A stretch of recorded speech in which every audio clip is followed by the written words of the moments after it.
Hmm. Sipahiku, oka cabain ape? Helan pe note. Heh raja, noy seter nañ. Ma lay got me cik katha. Ing ren do baria koda minak kin tinya. Unkin do bidaw kin ol kada. Menkhan tihing do rizal ko nyam lagi. Heh raja, baday giñ. Ona tigi ing do ami haho ko amia. Senok me ar khobor hataw mi. Okoyta jasti nombor tikin pas kana. Celak me. Mungkin nonde aurikin hej seter origi. Noa reyak khobor do inyam agu seterinya. Heh raja, am cik lekam mina, ongka giñ cikaya. Hapai, kita katha anjom toralen. Cik katha? Hatiar idi toray me ar saute mite baltin ho. Heh raja, menkhan baltin ar hatiar do cika lagi idi cuy tinja. Nate surte hejlen me lutur reñ leima ar noa katha do okoy ha alam lei hatare kwa. Tin habik kami auri pura habik.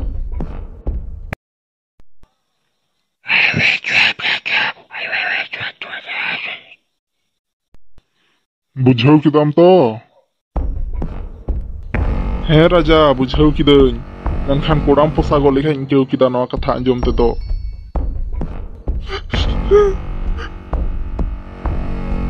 Heh raja, jahanak jomañ agu mah. Acha, du aguin me. Noy raja, agu kidañ. Noy sap me.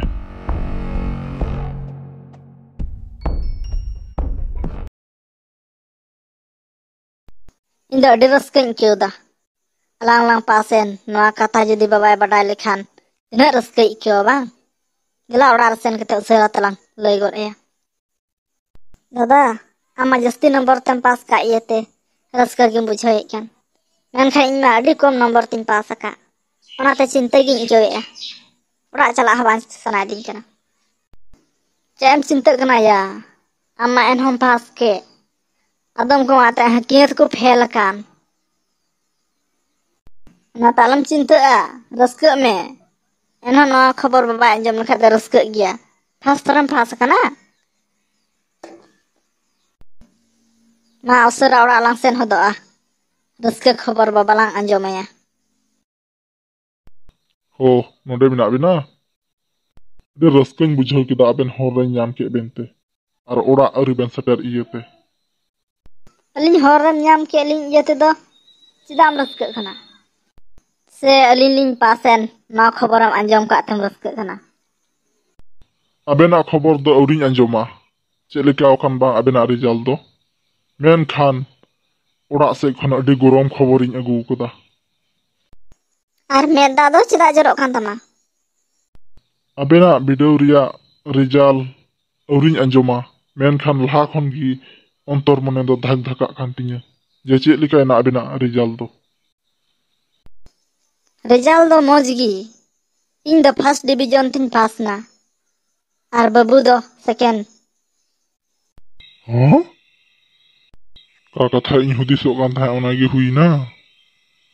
Orak siya cek gorom khobor lay linya menek kan tahe. Ar meda do cidak jorok kan tama. Cek iñ mena ang baba adi marang haron kami bahar kau dinya. Ona kami khatir tigi iñ do nyak ti thar-tharak kan tinya. Cikate onañ kamiñ purawa. Onagiñ hudisok kana. Ongkanak cek kami kana. Alin ho lay lin mese. Alin ho lin kami goro ma. Bang, noa kami do gorok lekanak do bang kana. Ang babay men got kau dinya. Okoyta first division kin nyama. Uni do orak re adi dhumdham salak atang daramia. Ar okoyta do first division bay tiyaga. Uni doy men kau dinya.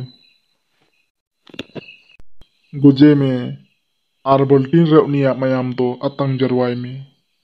Ar ona mayam te noa orak potaw me ungkai men kaudingnya. Tobe ende khan babu to tobem gojeya. Bang babu do buñ gojeya. Jahana upayiñ hudisok kana. Ho, mita upayiñ hudis nyam kita. Babu, du am do jahan sed dal jungak me. Ar orak do alom ruwal chalaa. Ar baba do tobe ced em laiya? Uni do noa giñ laiya je oka kami ayem bahar kauding. Ona kami din puraw kita mente. Lay mam layai gi. Ar mayam do? Mayam reyak do ced? Mayam do jahan khoj gi jahan leka tegiñ bebosta yaha. Do babu am do dal jungak me nonde khon. Adi sangiñ disam. Ma tobe babu dal jong me do. Ar tisok chong lang nyapam ha. Ongka do alam mena dada. Jarul lang nyapam ha. Dada, am do adim dayawan gaya. Am do alin samang re. Chandu suman hor kanam.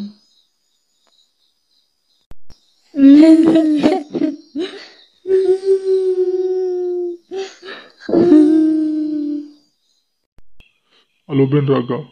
Du nonde khon usara ocok calagu do ben. Du marang babu am do orak chalak me.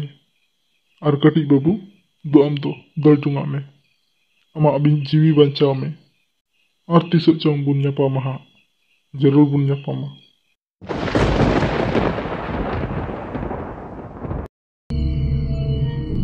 Putri. Hah, bancaw lagi.